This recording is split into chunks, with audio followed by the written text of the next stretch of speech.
Well, we had our camp cocktails.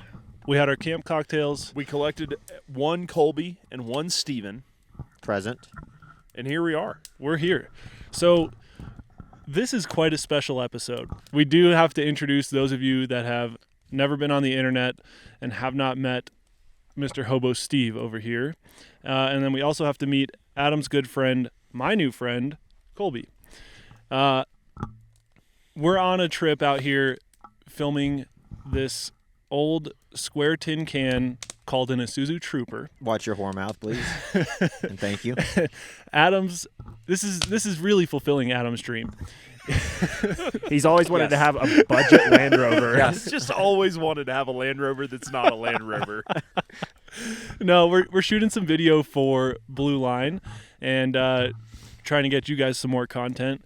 And what inspired the overlanding thing is, first of all, I don't know. I have had a couple of old Land Rovers and a couple old like vintage 4x4s, and I don't know. I love them. I wanted to have another car too. So I have a car. I have a truck. Which you've probably seen in a couple of videos. My wife has a car, and I don't know. It just kind of like made sense to have a third car just in case, like if someone comes into town, whatever. We have a lot of visitors come visit. And you're us. gonna have them drive this. Oh sure. Or they can drive my truck or whatever. I don't care. I love this thing. So, anyways, I don't know. I was like, well, I think this would be just a really cool video concept, right? Like, not only do I just kind of want to have a third car, which I've had a couple. I've bought and sold quite a few cars since I've been living in Salt Lake, but I was like, man, it would be really cool to do a video on like a budget build. And I guess I say budget, not like it's budget that we used like the cheapest parts we could find. It's budget in the fact that we used pretty nice parts in this thing. Colby really helped me a lot build this truck out. And I hosed him in so many ways that he's going to find out. Shortcuts anywhere possible. held with duct tape and aluminum foil. Oh, yeah. But so not budget in the fact that we like just ordered everything as cheap as possible, but budget in the fact that we have a really cool, functioning, off-roadable truck that can get us up to where we're at right now for a 20th of the price of a Tacoma. Or less. Even a 50th of the price of a Tacoma. Yeah. And we drove up to where we are at right now in this thing. And I'm solid to drive this thing back to Alabama from Salt Lake today. Yeah. Which is pretty cool. I love the fact that the Isuzu is, let's call it like all said and done, less than 10 grand if you go crazy. Very much if you so go less crazy than 10 on it. But if you're driving a normal car that costs you 10, 15 grand and you're like, oh, I want a new car because I want something that I can go camp with on the weekend. I want to be able to go fish and bike and do like whatever activity you want to do. You're probably looking at a Tacoma, an F-150. 4Runner. A 4Runner's a good one. You're not getting into any of those for less than 30 grand. No. And that's like used car, 30 grand. And to me, one of the things I was talking with Colby about is that the Isuzu makes sense because it's like the perfect second car. You want your econo box or your reliable car to get you to and from work, to school, whatever you're going. But the Isuzu, like this thing just makes sense. You get this, you can go off-roading, it can tow your boat. Just makes sense, dude. Isuzu is looking at you. They're listening to this and they're like, if we had this guy 25 years ago, we'd still be selling cars. Oh, in the yeah. US. We would be Toyota today. Give me the guy. Give me the big one with the beard. I want him. The big on our dumb marketing one. Team. Yeah. Get our marketing team on that guy. No, but it makes sense to have a second car to do some of this stuff. Like that's cool that you've got your Subaru and stuff that you can go around in, but you might not want to take that thing if that's your mode of transportation. Your one mode of transportation that gets you to and from your work and all that kind of stuff. You might not want to take that thing up some crazy gravel road or dirt even roads. along those lines, though. These guys that have these Tacomas that are awesome, totally built, but are you really gonna take your super nice $60,000 Tacoma up a trail and scratch it and put dings in it. Can we just stop and say how ridiculous it is that Tacomas are $60,000? Remember when they were? Remember when that was a $10,000 truck? Oh yeah. Yep. Some of the viewers may not remember a $10,000 Tacoma, You but just upset a lot of people there. yeah, I aged myself a little bit with that comment, but here we are. All right, so Colby, you've entered the conversation well. Can you tell us about, do you have a history in mechanics, or how have you been able to help Adam build this thing up? So my history, like knowing cars, is 100% driven from YouTube and not having a ton of money growing up. So I had some beater cars that were not unlike the perfect Isuzu that's behind Adam right now. That, you know, when shit would go wrong on them, I didn't have the money to like take it to the shop and be like, hey, will you do a transmission on this thing? It was more like, well, I've got a weekend and a 6-pack of Coors, so let's buy another 6-pack of Coors and make it a really long weekend. So yeah, I mean, I'm definitely no mechanic by any means, but I can figure some stuff out. I think that kind of worked its way through on the Isuzu. I think one of the biggest problems you and I have had working on the Isuzu is that there are no YouTube videos on it. Yeah, this thing is like, it's almost like it's made by a defunct American company that no longer produces vehicles. It almost is like they quit selling cars in America before YouTube. And I don't understand why, because it is, if you stood back like 600 feet from this car and you squint and had a couple beers, it's pretty much a Land Rover. I would say if you squint and have a couple beers, you could not tell if it's a Land Cruiser, a Land Rover, or an Isuzu Trooper, or a Mitsubishi Montero. Or a Mitsubishi Raider, maybe even like... We saw a Raider drive by. Oh, yeah. You guys passed a Raider. At each other. Did you do the defunct... The nice wave, Japanese like SUV wave? It's like the Japanese wave, or the Jeep wave. Excuse me. It's, instead of up here, it's... Yep. Yeah, no, he and I definitely, we had a little moment. You connected for sure. We had a moment on the road today. Oh, I bet. With some other Montero. But I mean, that's along those lines. That's what the Isuzu is there's tons of these cars out there that are not that hard to get a hold of right now. It's a good car to like really learn how to fix and work on yourself. It kind of gets you knowledgeable in that sense. So, you know, if you're Subaru that you're taking up to the mountains, you blow a CV on it. Do you know how to fix that? Maybe not. But not you on buy a 2022 Subaru. Yeah, absolutely. You buy yourself a beater car or truck and put some money into that and really learn it, and it pays off. Yeah, now you're not worried about it. I will say, like, even though it is a defunct car brand and whatever, truthfully, from you and I working on it, I don't know why they're defunct. Everything minus in there, IACV placement. Oh, I will mostly say. it's okay. There was a very, very sticky situation with the idle air control valve. There are lots of tools scattered across Adam's garage, and lots of swear there words. were curse words said, but I mean, I'm definitely no mechanic. If it came to anything newer than like probably a 2010, my eyes would just glaze over if I looked at the engine bay on it. But this thing, I can point out most of just opening the hood. I can be like, oh, here's this and here's this and Here's an engine. here's the engine. Here are the lockers. Here's how the this power works. system. Yeah. And but it's been really easy to work on. I mean, you and I have done. It has not gone to a shop. I mean, it went to a shop to get tires done.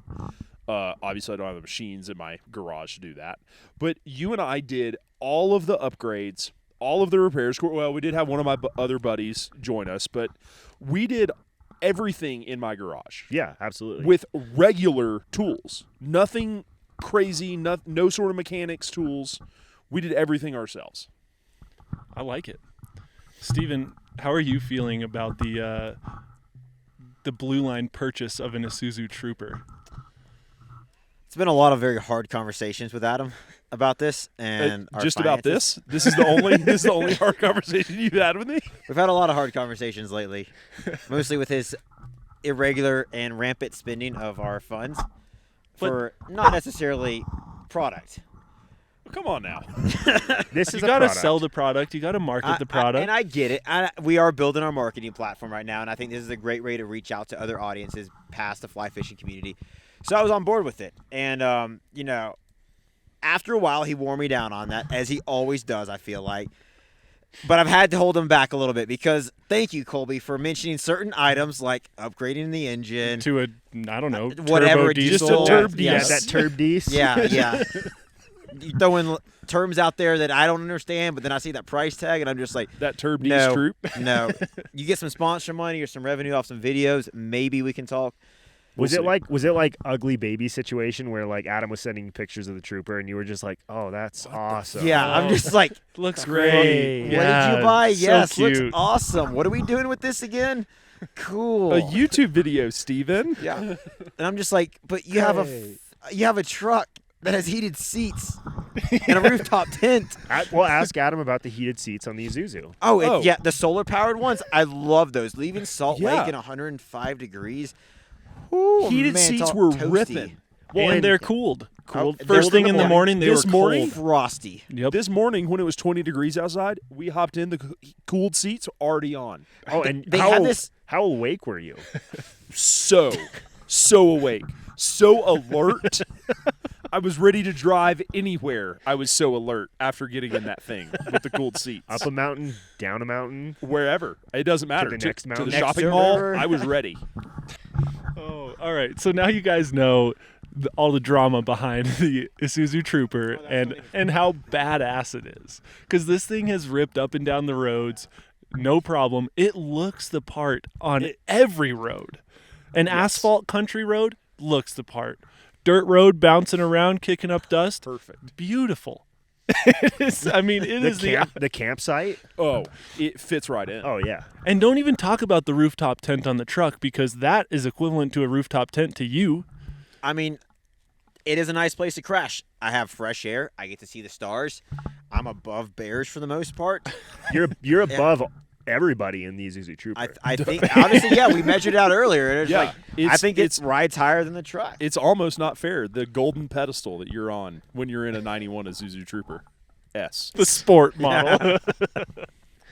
The sport utility vehicle. Uh-huh. Well, I mean, I guess maybe slightly we should go into. Obviously, we can't go into all of it here. We've got YouTube videos coming for the rest of it. But if you're more interested in actually seeing what Colby and I did, we filmed it all. But Colby, give us like just a really quick rundown between purchasing the Trooper and where we're at here, because for those of you who are watching this who may be interested, because we get asked quite a bit, like that you guys like some of the backstory and some of the insight that you don't get in the actual videos. Well, Colby and I had been talking about buying an Isuzu Trooper, potentially an Isuzu Trooper or similar, for I don't know what, a few months. Oh, yeah. Yeah, when we got the bug to like buy something and kind of go up this alley, it was just like Craigslist every day, like this could work, this could work, this could work. Once I'd kind of gotten this approved with Steven and we got a budget put together, approved. Approved. I was hitting Colby up pretty much every day with a couple of listings off the Utah local Craigslist called KSL. So I was hitting Colby up with some KSL ads, whatever. Anyways, all of a sudden one night I am in Alabama filming in Alabama with Steven. And Colby hits me up and he's like, "Holy shit. This is it." Oh, yeah. There's a KSL listing. I click it and I go, "Holy shit, this is it." I call the guy. I mean, immediately when Colby sends me this, I'm talking to this dude on the phone from Alabama, and I'm like, "Yo, man, I want to buy this thing. I'm going to send my buddy over there to get it from you." So then I call Colby back, and Colby's like, "Yo, man, what's up?" And I was like, "Yo, that link that you just sent me?" He's like, "Yeah, what'd you think?" I was like, "You're going to go buy it tomorrow." Please. Please call in sick to work tomorrow and Please. buy this Trooper. You're meeting this guy at 11. Your doctor slip says picking up something. prescription for off-road Isuzu adventure Troopers, mobile. I'm not really sure. Yeah. So Colby goes and buy Colby. I was like, "Yo, dude, like, buy the thing, I'll pay you back. You got to go get this thing." So Colby goes, buys the truck, comes back and hits me up. He's like, "Well, we bought it. It's freaking sweet. Like it's everything the guy said It and ate more." that parking lot up like nobody's business. Did you go over curbs and everything? Oh, Just I didn't want to the guy was there. I didn't want to flex too hard on him and make him like double. Oh, you don't want to take make him what- double no. guess. Oh, yeah. what he's doing. He's like, God, that looks good with a tire in the air. I don't know if I can get rid of that thing. Well, so anyways, Colby buys the thing, is like, yeah, well, we bought it, and I like was filming at home, and I was like, I can't wait to go home to look at this fucking thing. But anyway, so we get home, bone stock. I mean, a decent service history. We bought it from the original owner. a decent service history. Well, okay. Talk about the notebook that the owner kept since 1991 when he purchased it. We have a notebook from the original owner that it has every single service, every single thing ever done to it. But like handwritten by this guy, he took the time after pencil. every service to go in and be like, "Yep, fluid change, brakes checked, everything." yeah, So 3,000 you've been- miles. You've been adding to that, right? yeah. So Good. I've been kind of adding to it as we've been Uh-huh. going along. He's, Yeah. he's got a turbo diesel in there somewhere, I think. That's, okay. That's in like 3 pages of, Yeah. of blank before the Yeah. turbo diesel. Like Blank, it's coming. blank. Oh shit, we got to do a turbo diesel. Anyway, so it was. I mean, bone stock, but we had a very good maintenance record for what had been done, what had worked on this thing in the past, and so we kind of have an idea of how it was treated, which was impeccable. I mean, it is a 91. We got very lucky buying it from the guy that we did Oh yeah. because we bought the right one. I mean, we not only in that, like, it's a California vehicle, so most of its life Not rusty. Not rusty. It's, I think the guy was a family man. He like used it to drive his kids around. Yep. It's clean in and out. Like it is. Yeah. It's as good of a 91 anything as I think you can get. Yes, I do agree with that. But Colby, tell us a little bit. From that point, I get home from Alabama, and I'm like, okay, we're going to work because we're going to shoot this film coming up here. We had Brent, we had you guys all on the docket to come out here to shoot this thing. So what did we do to get it ready for this trip? Yeah. So- get it ready quick. Go over that. But for those of you that are hanging on, that are our fly fishing crew, we will be going through all of the fly fishing stuff here in just a couple Yeah, minutes. I mean that's that's a good that's the point. thing to remember is that while this is like the cool overland off-road vehicle, it's purpose built to take us fly fishing, right? That's Like, what it's for. That's what I do. I don't really do anything that's not fly fishing. Well, you these got days. a little hard on there talking about the overlanding there, so it's a little confusing. Well, whatever. I know that was not to be. That was just confused with it as Isuzu. Yeah, that was pure Isuzu Yeah, excitement. pure ecstasy from the Isuzu, right? Yeah, so we get this thing back to Adam's place, and Adam and I kind of sit down and we're like, all right, we got this video coming up. Where are we going? What do we need to do? And all of a sudden we have a list that's like 40 pages long and like $50,000 deep of like, let's dial it back just a little bit. But yeah, we start off with the maintenance really. Like while we did have a good service history, it had some bugs here and there. It was having some idling problems, which it's a 91. It's I don't even think direct fuel injection. It's got a intake manifold on it, so it's old school tech, but pretty easy to figure out. So Yeah. we got it running right. We got some work into it, got the thing so it idled correctly, felt like we Check could, engine light went off. Yep, check because engine of light that. went away. That was big. We felt like we could, as is, drive it down the road and not have to worry about being towed somewhere. Well, Brent was in Salt Lake with me, and we drove it to lunch before we had fixed the idling situation. Were you nervous about this whole trip at that point? No, I love when cars break down on trips because it just adds to the adventure. I almost crashed it twice in Salt Lake with Brent in the car because I was having to. So it is a 5-speed manual, and I was having to run all 3 pedals at the same time because you have to continue pushing the gas pedal. Heel towing is like sports car stuff, not true. overlanding stuff. I only know that from Vin Diesel in the Fast and Furious movies. Oh, yeah. Not from. Well, that's how you've been Isuzus. driving out here, is very Vin Diesel-esque. You know what? I am ready to be cast in the next Fast and Furious movie. As long as they have Isuzus, I'm set. All right, so you guys change the oil, change the spark plugs, get it running. We put a little lift kit on it, some new tires. No lift? I may take one step backward on a little lift kit. Tell me about it. We put the coin I mean, again, it is a budget build because we paid nominal for the vehicle comparatively to a Tacoma. But we did not use the budget bin parts. We used a very, very reputable brand lift kit for this thing. And holy crap, the difference driving this thing on the roads around, even the bumpy, like, back roads in Salt Lake to the washboard roads here is night and day difference with this new lift kit. Yeah, it's insane. It's quiet. Like when you drive it before, it was just like very much like that. There's a little more metal on metal sound. Yeah, it's hard for me to do that with just my mouth, but yeah, I mean, it was loud. It was like you were at 9 o'clock steering before it really felt like you were going anywhere other than straight. Jeez. yeah, And it was bad. It's solid now. Like it feels honestly like a brand new car. It really does. I have driven new cars that don't feel as good as that thing. God, that's good. See, Steven, it was all worth it. See, all the Steven? money we spent on this was all worth it. See, Steven, I'll catch you in a few months and we'll relive that conversation. after we put the Rehash it Turb out. Dece in it. Yeah, and we everyone's get- got to and we watch get the Steven- ads. Oh, You yeah. got to watch the ads on these YouTube videos so we make Steven happy. Do it or I'm going to kill Adam, all right? Yeah, when this next ad pops up, don't click skip.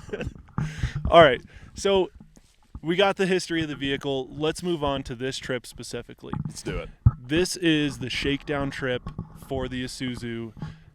Yes, we know we're calling it overlanding, and what we're doing here is not rock crawling super gnarly. This is the shakedown. We're trying to figure out what stuff we missed after driving it around Salt Lake, make sure it's reliable before we go do anything too crazy. So yeah, we're a couple hours from Salt Lake, anywhere between 2 and 4 hours from Salt Lake, and we may have not may or may not have come to a cool cutthroat fishery for those of you who are still fly fishermen listening. yes, if you And made not it just this as far, Isuzu fanatics. hopefully you're an Isuzu fanatic by now because we sure are. But Cutthroat River, and that has been on my mind for a while because where I live, it's mostly browns and rainbows.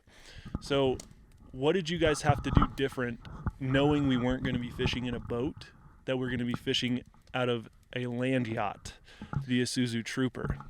I would say it's more of a Zodiac. Nimble, rugged. Nimble and rugged. What's a good submarine name? That one. Yeah, That's what it is. Yeah.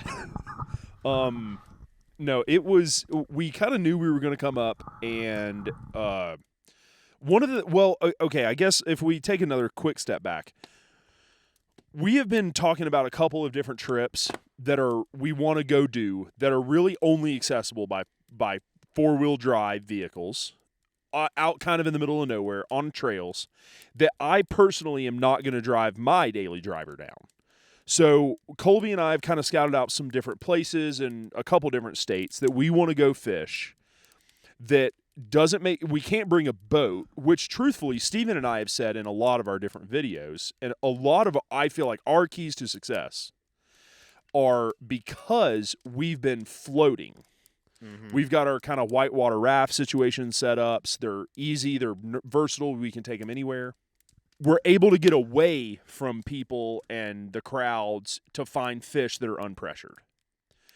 That was kind of the key. That was kind of a little bit of the behind the scenes of what we wanted this Isuzu to be able to do. We wanted to be able to drive up here in the middle of nowhere where there's nobody else around to be able to find these fish that are very unpressured. So anyways, we got this thing kind of built up. We did the lift kit. We took it to a local fab shop, had them do the roof rack up here for extra storage. Obviously, this thing is pretty small, so we got them to put some extra storage up there for our dry bags.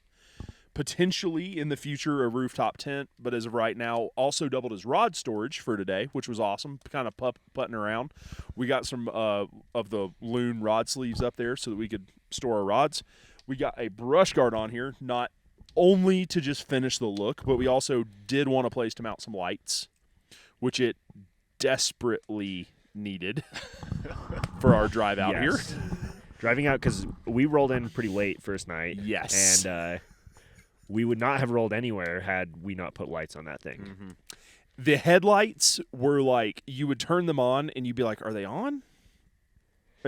It was Maybe? like, it broke physics almost, like how little, it was like it took away light. Speed, the speed of light travels slower out of an Isuzu. and I can't explain that. But it's a true fact. We need to get a team of physicists to come look at these headlights. All right, we're back off track. Sorry. We just got to this beautiful Cutthroat River. Oh, And sure. Yeah, whatever. you were mentioning how you and Steven's success, and mine as well, I almost solely fish out of a boat. I think it's easier. I can have all my stuff. I can carry a cooler. I prefer fishing out of a boat. Yep. But you cannot replace the intimacy of a small dry fly creek out of a boat. It is so cool. I'd argue that every day of the week. I'll argue that. Because you like to wade? Absolutely not. I'll argue it just for the sake of arguing, but I completely agree with you. Yeah, you're wrong. No, so we get here, and it is like there is not much for current. There are a few little currents and maybe a few pockets, but it is generally slow and the same current all the way across the river. But there are trees lining the entirety of both sides. If you are not in the, I mean, it is like over your head, grass and brush, or you're standing in the river, and Right. that's it. So what have you had to do casting wise? I mean, it's a challenge to cast with the trees. What are your thoughts? Are you trying to just line up? I mean, with if the I'm straight Steven, part? I'm just throwing it in the trees. Well, I'm sorry. At least when you're casting, I'm like, hey, watch your back cast. I just hear fucking crickets, grasshoppers. You should have out just. here. And I'm just like, oh, there's a fucking tree behind me. Hey, thanks, spotter. Tell me about tree back casting everywhere. there. Every cast, you should know there's a tree behind you, should because be- there's a tree every You should cast. be saying, hey, your back cast getting close, because I'm going to do a shorter back cast if that's the case, and then dump a fucking long ass cast. It's physics, and you're not helping me out with that Whatever. at all. Whatever, dude. So Whatever. you're going more chuck and duck versus trying to do the awkward cast where you go up high in the Bro, back. have you seen me wade in a river? I barely make it through some of those holes. I can't. Well, that's just high 'cause you're stick short. shit. Obviously, that's what I was getting at with the metaphor. So, anyways, So- we're fishing, and I yeeted myself off a ladder. We're getting there. We're getting to the ladder, all right? The ladder Can story. we please throw that in there when it comes up? Yeah, we're going to. If you're thinking about leaving, don't leave. Please 'cause don't. this We got. ladder story. All right. Walking up to the river, all we see is a bunch of grasshoppers. I mean, every step you're kicking up another 5 yeah. grasshoppers. Mm-hmm. So what fly did you choose? Well, I went with a caddis. grasshopper. Morning, gaddis. Evening, gaddis. gaddis. Afternoon, gaddis. Betas. So we pinned an egg. Making an egg. So we have a fly that we've been kind of dialing in for the past few years. Believe it or not, it's called the Hudson hopper, but I don't know how that happened. So Colby and I ran up here a couple weeks ago to kind of check the area out, kind of get a game plan together for the overlanding and the fly fishing, kind of see how it was going. We fished this fly, and it was really good. We never changed. We We were never up here changed. all day and never switched flies. And that's exactly what we did today, Oh, yeah. which was awesome. Yeah, they were liking it. If we could get it close enough to the bank without catching the trees in your front or back cast. Either or. Either Because or, you're going to catch Steven. them on one or the other. Yep. You look, there's not a Here. gravel bar around here. Bite your ass on Thank that you, gravel let's go. bar. It goes to what you're saying, though. Like, these are unpressured fish, Mm-hmm. and, like, you looked at the water wrong here, and those fish moved. Like, they Mhm. saw it, and they were like, yep, I'm not about that. We're out of here. What, you mean mugging? Oh, yeah. I'm out. Yeah, I'm not coming back either. No, that's one interesting thing about this river that these types of rivers that you don't get in the boat. Like in the most of the rivers we fish in the boat, if you float over a hole, chances are you could park below it, hike back up, and catch fish out of the hole you just rode over.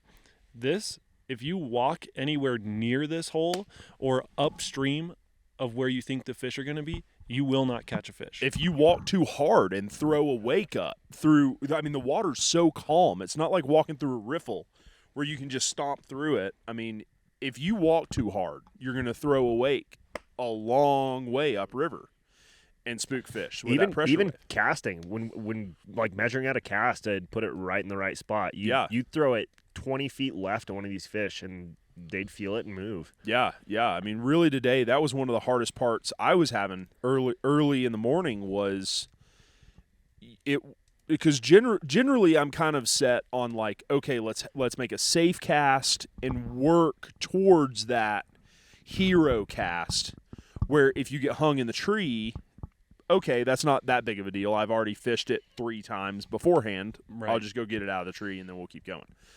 It was like you needed the hero cast on every cast. Yeah, they wouldn't eat it if it was too far, if your fly landed too far off the bank, and it would spook them. And then if you made the cast too far off the bank, they would see it, the gig was up, they wouldn't go the next cast when you made it where you need, several inches from the bank. Yeah. So yeah, you had to have the, within 6 or 8 inches of the bank cast. And there was no first false try. casting. There was no like trial and error. Like, okay, I'm getting close. Okay, that's a little closer. All right, here we go. Yep. It was hard. I enjoy it. I think we don't, fishing out of boats, we get super spoiled. I do. That we do not have to have pretty casts. We have super big forgiveness when it comes to a messed up cast. This was like, if you mess up your cast, now you're walking 50 to 100 yards down the river to get your next chance. But it's worth it. Yeah. I mean, the quality of fish Yes. up here is Oh, it's people may look at this and be like, it's like that's a lot of hard fishing for no result, but the fish quality up here is just incredible. so good. Well, and then the commitment too from these fish is amazing. Like, it is work. You have to get that perfect cast, and to that point, they're a little bit picky. But when they commit, they absolutely commit. Like, I don't know what happened that one that came unbuttoned, but the other one, like, it crushed it, absolutely crushed it. And back home, our rivers are getting more and more pressured. A lot of it's the plastic hatch, but at the same time, there's a lot more fishermen there, and so we're having to think of more a lot of different tricks, little variations on our flies, little things that we're having to do to get these fish to commit. And even when they do, they come out, they don't really go out and commit. They're more or less a lot more cautious and hesitant to take it. We're out here, you get that cast and you see that hole, you're like, bam, you make the cast. That fish is going to come out here and it's going to kill it. And that's just something that I don't get a lot back home. So seeing that today and being able to experience that again was top notch. Yeah, they're not doing the Yellowstone fake out the angler where they Yes. they use their nose to nudge the fly, see if you'll set the hook. Yeah. They're not doing that. Well, these fish aren't seeing flies No. like the fish on the Yellowstone are. Right. They're just seeing big old grasshoppers hit the water and going. That's all they see. Yeah. Oh yeah. Oh, I Protein. eat grasshoppers. Is that a grass? Oh, I eat those Yeah. all day. Big Like bushy. it's like What's it's on the my menu job. today? Yeah. Grasshoppers. How many fishermen have you seen or fisherwomen have you seen today? Fishing or driving? Because driving, Fishing. it was 2. Yep. Fishing, it was 0. Okay, well, there you go. You covered both. Do you think leaders came into play at all today? I did. I will say that from I lengthened my leader, What's the butt section? What's the tippet?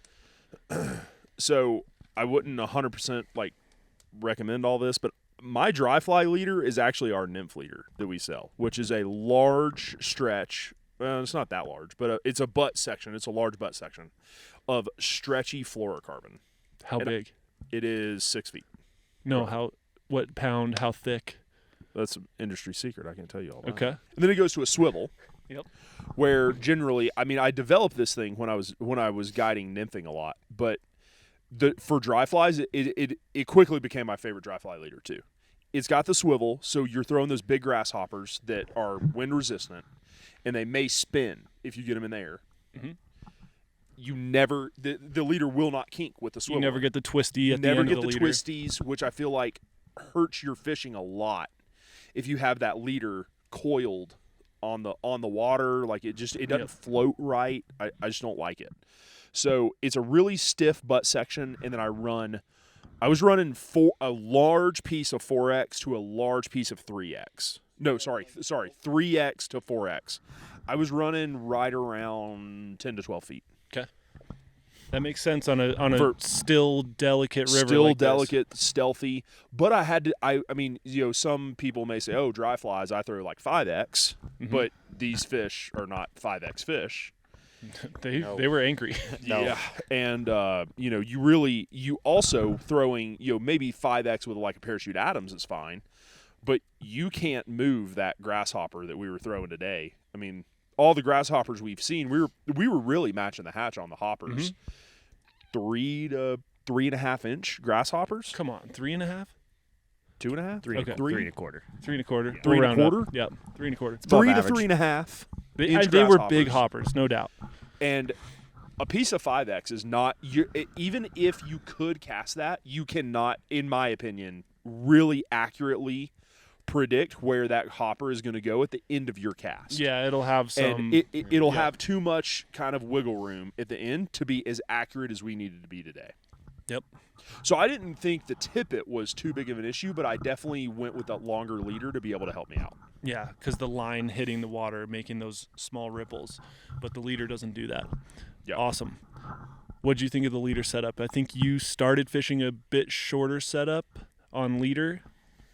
Considering I fish like a 5-foot leader when I normally fish streamer fishing, it took some adjustment, as we saw. But yeah, about halfway through the day, I kind of got used to it, and we started nailing those casts there at the end. Unfortunately, where we were fishing was Dink City. Thank you, Adam. And I just had bait fish just hitting it all day. So that was exciting. Don't get me wrong.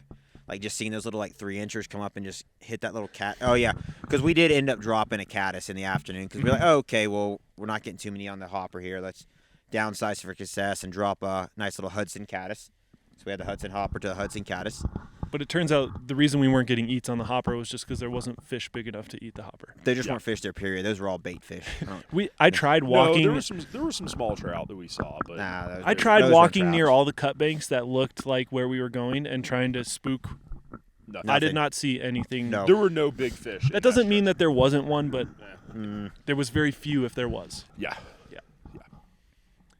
Y'all So- caught them all the other weekend. We did. Yeah, we cleaned them up.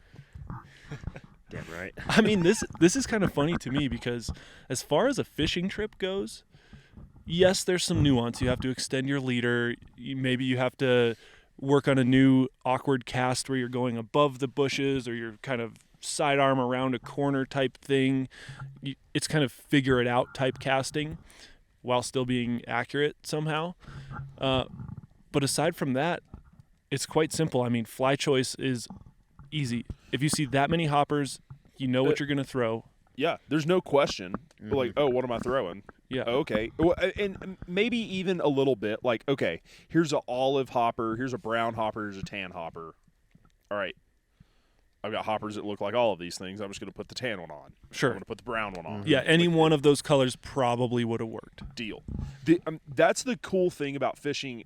They're spooky fish, but they're not pressured fish, which I would like to pitch to you a little bit to see your differences between a spooky fish and a pressured fish. Like, because I know you fish a lot of pressured water, and I tend to try to never fish pressured water. Yep. So tell us a little bit about your experiences from today fishing some spooky fish, Right. just that are naturally spooky because of where they live in their habitat, versus you pretty frequently fish pressured fish. Right. So personally, I like the spooky fish most of the time, I would say, because it's more rewarding to me to like have to do everything right. With pressured fish, yes, there are things you have to do right, but you don't have to do it right the first time. You get multiple tries to like, oh, well, he's not eating my nymph. I'm going to cut it off. I'm going to go down to 6X maybe. Oh, well, he didn't eat that one. I'll change again. Like, you've got multiple chances. The spooky fish, if you end up seeing a fish first, you have one chance. Like, you have your one shot, and you need to make it happen. It's game time. There's no second chance. Now the chances of them eating it are high, Right. much higher. Right. But that's the part to me that you can't control is like, if I present the fly correctly, will he eat it or not? Yeah. Well, yeah. probably here they're going to eat it. Right. On pressured fish, 50-50 at best. Yeah. So, yeah, I mean, I think it's I don't know. I like them both because I do like getting to have all the chances to test theories on the pressured fish. Yeah. Since you do get same exact scenario, same fish, you can test like, oh, well, that had an orange bead on that. He didn't eat it. Let's put a silver bead. Oh, okay. He liked the silver bead. Out here, it's going to take you weeks, months, years to be able to test. Oh, well, he liked the peacock herl as a body instead of chenille. Well, I think that's different too with where we're as a fact of where we're fishing is that the fish per mile, quality fish per mile is so low Yes. compared to Deckers. Yeah, I mean, Deckers does get a bad rap, but there are a lot of big fish per mile and a lot of fish per mile, period. Yes. This place has a lot of fish per mile that are this big. Yep. And maybe 2 per river mile that are 16 plus. Right, that you really want to catch. Yep. Yeah. It's probably more than that. But Very different. what did you guys think? Do you fish pressured water or do you fish spooky water? Probably mostly spooky water. Most of my background is like more of these small mountain streams, so it's a lot of stuff that maybe a little more heavily trafficked than like what this is. Like this is just, it's unbelievable there aren't more people out here fishing this. It's awesome. But yeah, I mean, living in Salt Lake, we obviously have the good old Provo, which is That's love having- spooky. That's spooky water, not pressured water, for sure. Oh yeah, there's nobody out there. No, I've never seen anyone fishing there. But I mean, the spooky cutthroat are my favorite. Like it's just, I don't know, spooky browns. You get them and you'll lay a fly out and they either like it or they don't, and they may eat it. And if they do, it's gonna be like that, just little sip right off the top. But like cutthroat are just like balls to the walls, foot on the floor, like. I'm fucking hungry. Is that a grasshopper? I'm eating it. Because I love eating grasshoppers. Yeah, I mean that's the textbook cutthroat eat. And when it's a spooky fish up here, when you really have to be stealthy and walk in and take your time, it's so rewarding getting that fish in. Oh man, I mean, obviously this morning was a grind. It was a grind for the video for sure. But I felt like it was one of the more rewarding fish that I've caught. It was probably the second most rewarding fish that I've caught this year behind our bonefish from the Caribbean. I mean, it was such a rewarding fish to have put that much time and effort and thought into. Because a lot of time I feel like when I go trout fishing, I'm almost on autopilot. Like, if I'm on my boat, a lot of times, like I'm fishing places I've fished a lot of times before, I'm like, all right, well, I know Confidence what these levels fish are doing. high. Yeah. Yeah, I know what these fish are doing.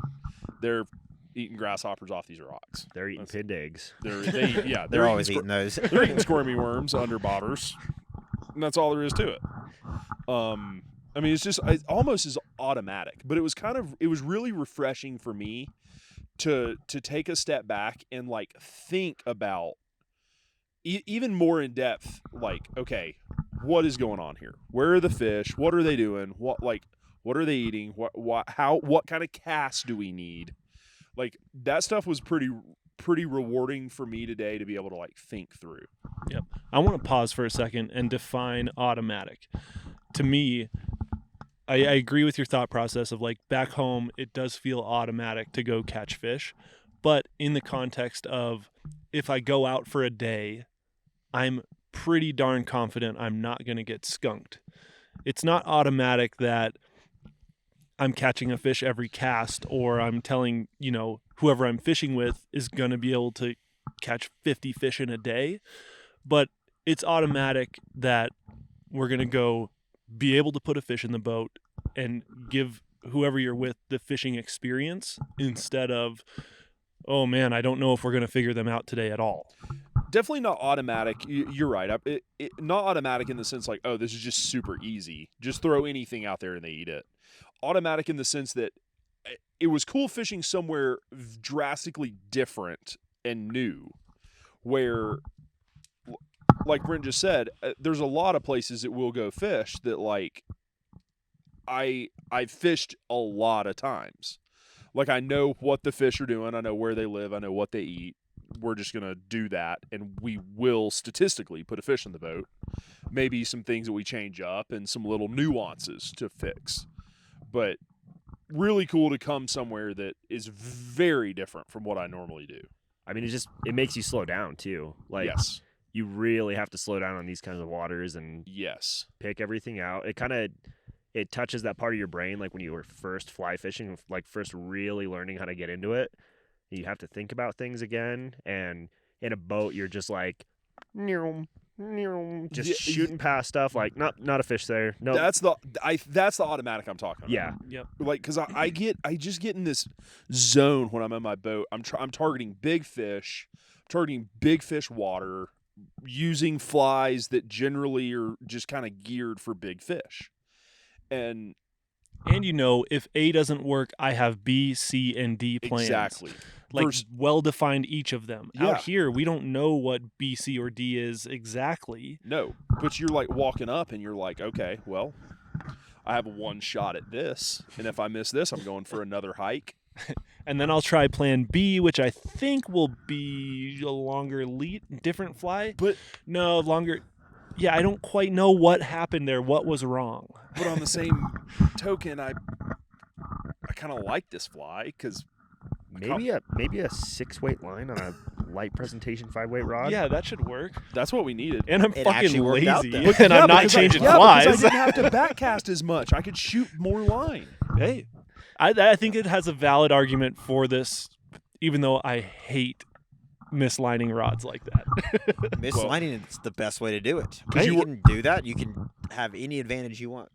Well, yeah, because you can't just walk into any. I mean, you like represent some fly rod company or Something, whatever. yeah. So you probably can't just roll Might in be on your hat or anywhere and put Yeah. the wrong fly lines on rods. Well, no. I think you definitely have to line the rod correctly for the use and for the caster.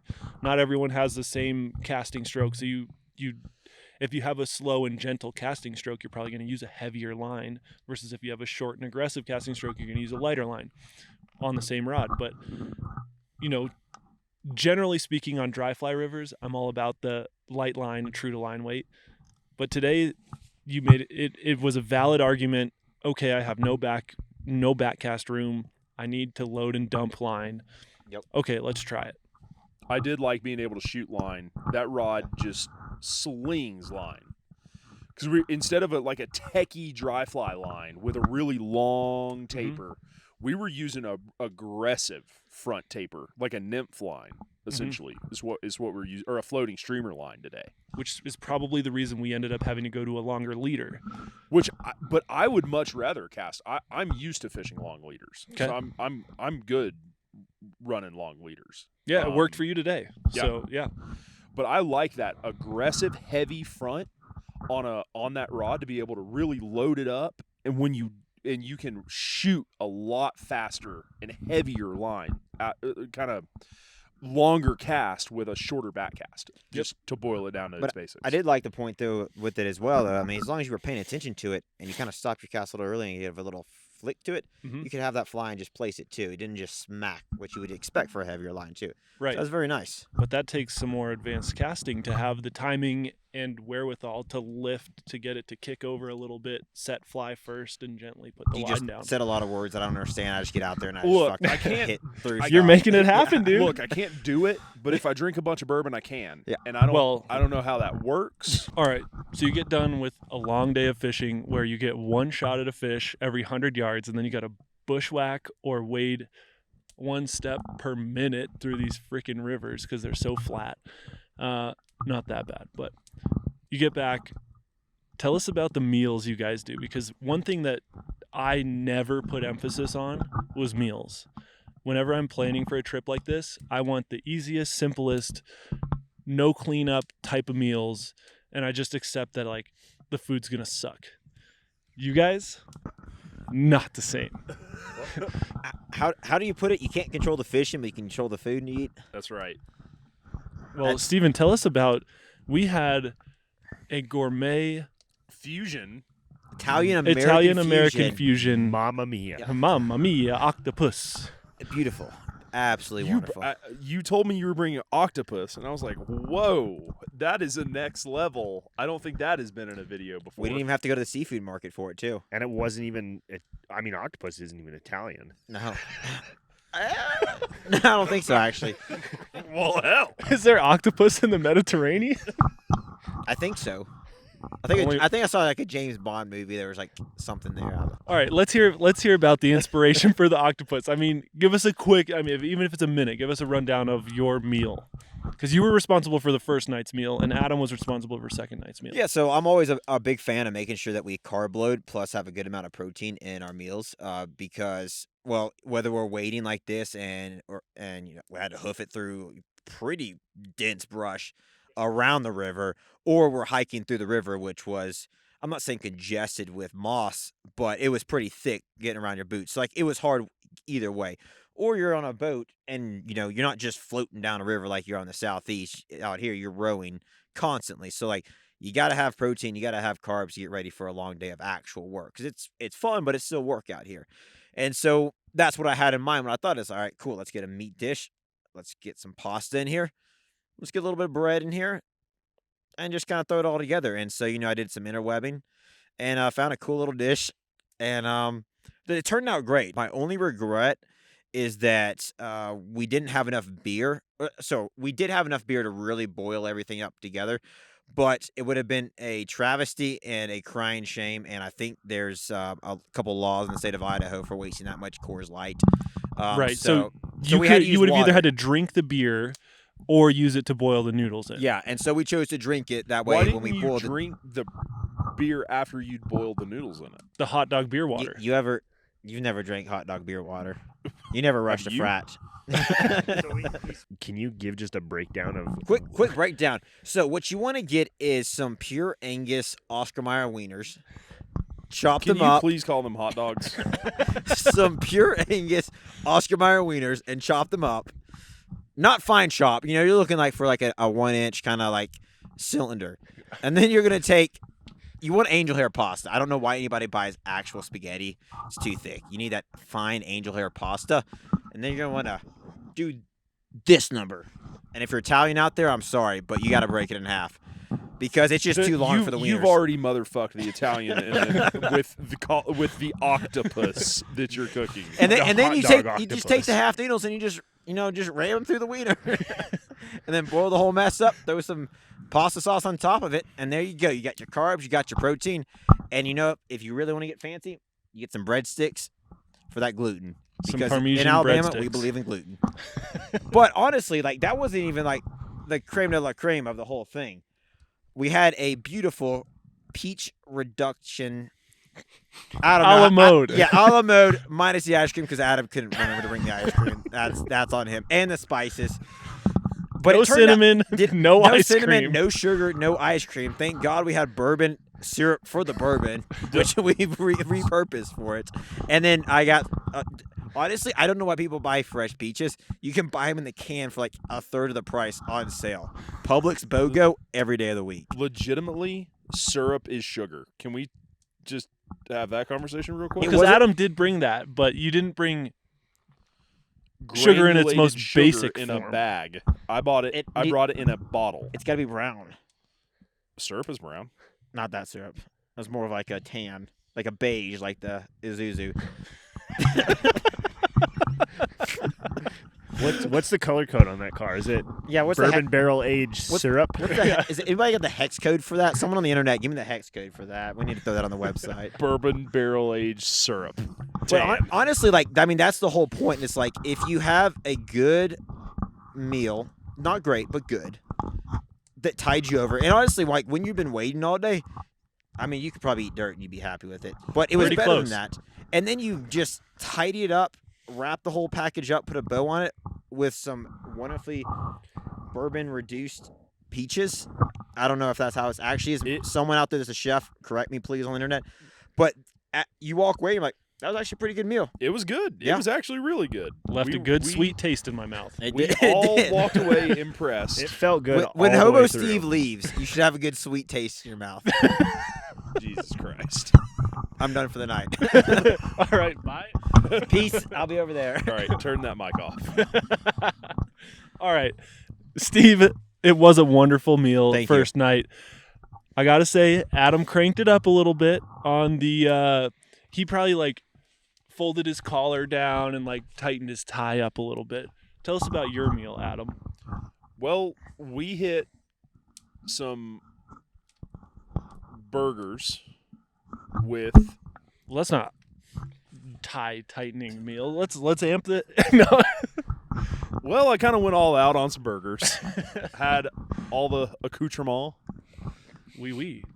Mamma mia. Mamma mia. With some artesian buns from a local grocery store in Utah.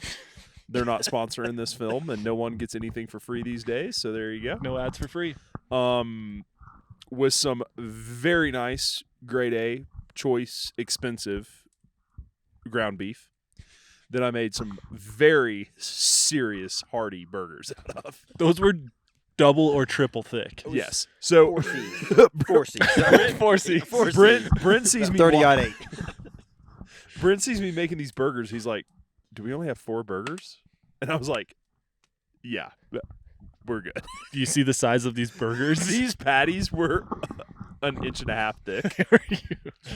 I was like, "Well, I've only got 4 You buns." threw the lift kit on the Yeah, the hamburger. did. that was the old man emu with the 33s burger with bacon.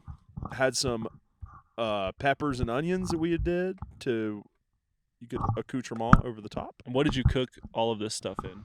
Bacon grease. It's quite southern of you. I did. If you're gonna bring bacon anywhere, you don't have to bring butter. I mean, that's just science. That's just you Bill can- Nye. I mean, I put- welcome to the I Ramblin' put- Fly podcast. Mostly, what we talk about is science on this podcast. I put bacon grease in my brownies all the time, so You, Is that- do you put corn in there too? As well as your as corn. corn. Cream corn.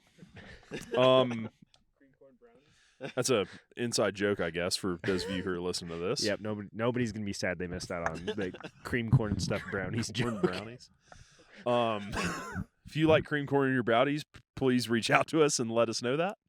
But no, it's definitely one thing that I feel like we do a little differently than some folks. As Brent has said, he never put a lot of thought and effort into the meals at the end of the night. Just ate them and hung out and went to sleep. But I don't know.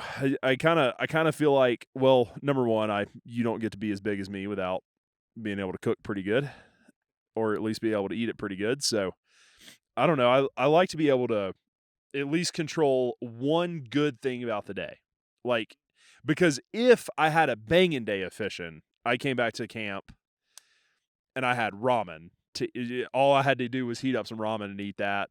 Okay, that's fine. I had a great day of fishing. Whatever, I don't care. But if I went out and had a terrible day of fishing and I had to come back and eat ramen, I would be so mad. You'd be driving home. Yeah, I'd be like, you know what? Never mind. I'm out on this. No, it I doesn't. wouldn't be driving home with this because the headlights are so bad. I'd have to wait till the morning till the sun was up. It does. It turns a great day even greater, and it makes a bad day or a rough day of fishing fine. At least you ended on a high note. Yep. It's like, you know what? The lifestyle stuff here at the end of the night, we're hanging out. It's not like, oh God, Now I got to eat ramen. Ugh. Oh God. Yep. Or I don't want to come back to camp and eat sandwiches. Like, I don't want to do that. Sandwiches are fine on the river. Steven is obviously a gourmet sandwich chef. You've seen that in some videos on the internets. Like, I want to come back and have like a good meal, be able to hang out. Yeah. Well, to your It was point about the great. lifestyle thing too, it is nice, especially when you're out here with your buddies. To get out here, it is about the fishing. It is nice to get out here and have fun doing that. But just being able to hang out around the campfire, drink a couple beers, cook a good meal, and just hang out and just shoot the shit. I mean, that's what it's about. It's so relaxing, so nice. I mean, you don't get that back home that often. Right. It takes a much much bigger occasion back home to get a night together with some friends that you're actually going to share a full meal and an entire evening. Yes. And not just a, quick game or something like that. Yep. All right, let's wrap this thing up. I appreciate everyone hanging around. Last thing for the podcast, what is your dream Isuzu trip? Ooh, as of right now, I would have to say probably Bull Trout, Canada, and rip the Isuzu up and live out of it for 2 weeks. Okay, a 2-weeker, so that involves rooftop, turbo diesel, all the above. Little turb Dees and yeah, You gotta have the Turb D's. as of right now, that's probably my ideal Isuzu long-term trip. All right, Steven? Let me sell you guys on a dream back home. There's this beautiful little quaint town in the middle of the Canadian Rockies. And it is an absolute masterpiece. It's just nestled in this mountain range. The sunset is this watercolor, picturesque, beautiful scene. Y'all know where he's going with this? No, not a clue. Mid-tone out. No, it does hurt my soul to hear Adam say that as well, because I do agree with him. The reason it hurts my soul is because it's going to hurt our bank account. But, yeah, no, Bull Trout in Canada, that's the place to be. I've got the place in mind. I know where we got to go. All right, well, then I'm changing mine to Baja. Ooh, You can't do that. You already said something. Well, if you're going to say one, I'm going to say the other. can't double up. All right, I'll change Then- mine to Baja, too. All right, I'm Colby, and mine is Baja. Brent? No, that was ours. That was ours. No, for real. I mean, Brent's from Colorado. He understands, like, outside of the fly fishing world, Colorado has some pretty cool, like, rocky roads up the mountains that are pretty picturesque, and Maybe there's- even more than rocky roads, like hardcore yeah, four-wheeling. Like you're gonna die if you're not paying attention four-wheeling trails, and there's some just like picturesque streams and creeks, and even some alpine lakes up top that are just full of cutthroat. And yeah, I mean that's like what the Isuzu bred for is that kind of stuff. Yeah, it's narrow enough to go on those roads that are right along the cliff, and It has the right driver to go somewhere that's definitely gonna try and kill you. it's got the right driver. What does that mean? I'll fly the drone. I'll be off to the side and fly the drone. for No, that you one. won't. No, you won't. And why won't you fly that drone? Why won't you fly the drone? Yeah, why? Adam, can you tell the people why? Insert I can't. clip.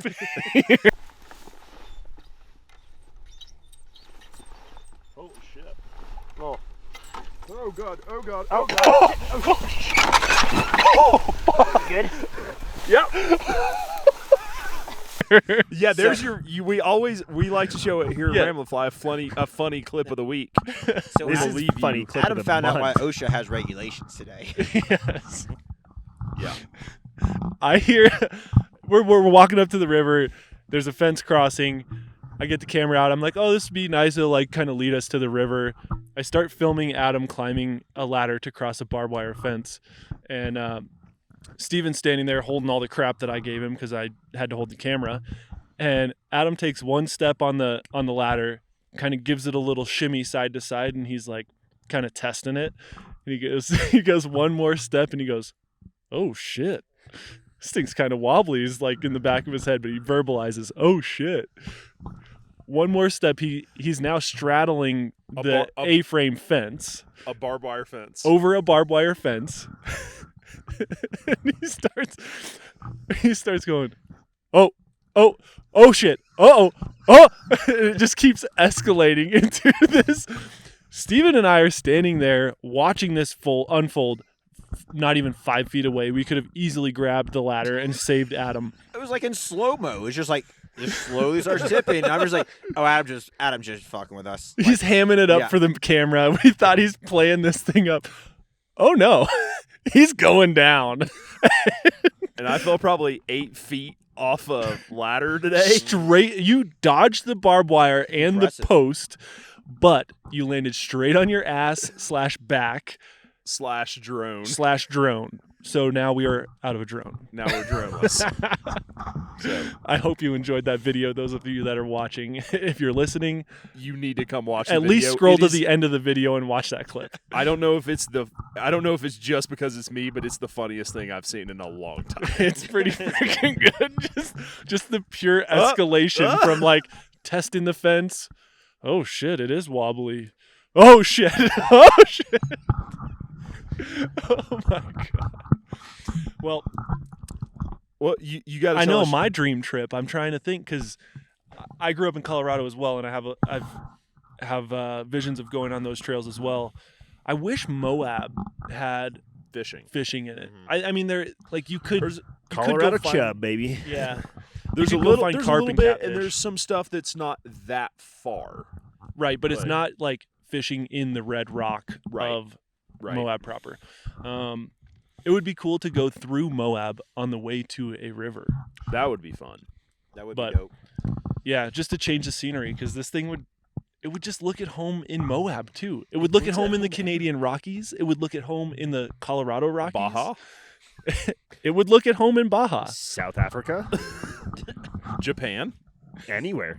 It's a sport utility vehicle. Wow. And a good one at that. All right. Somehow this has not been brought to you by Isuzu. Yeah. Isuzu, Yeah. talk to us. We got to pay for this thing somehow. Call Adam. Yeah. But I kind of feel like we're all in love a little bit with my. I don't know. I've This has been definitely a changed my romantic opinions. comedy of Adam falling in love with an Isuzu Trooper. A 1991 car. Well, I think we had one more question for the viewers as far as the Yes. Ramblin' Fly podcast goes. Brent? What type of podcast do you guys like best? We've been kind of bouncing all over the place at this point. We've done some travel ones, some computer ones. Do you guys like the mix? Do you like the in-depth ones? We can judge by views on like what we think is the best, but there's so many other factors that go into the views. Leave us a comment. Tell us what you like the best. We have a ton of fun filming these episodes out on, in the woods, wherever we are. I think it's a fun way to wrap up a trip, get to relive all the fun memories that we just did, hopefully share them with you and inspire you guys to go on fishing trips. Tell us what you think.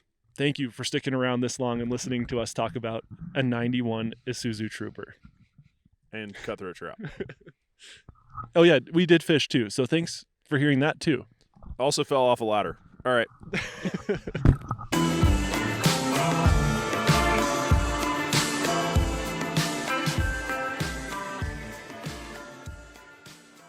Like this episode and want to help support BLC's Project Isuzu? 100% of the profits from the Isuzu gear go straight back into producing more projects and future episodes. That was good. Did you hear that? That was really good.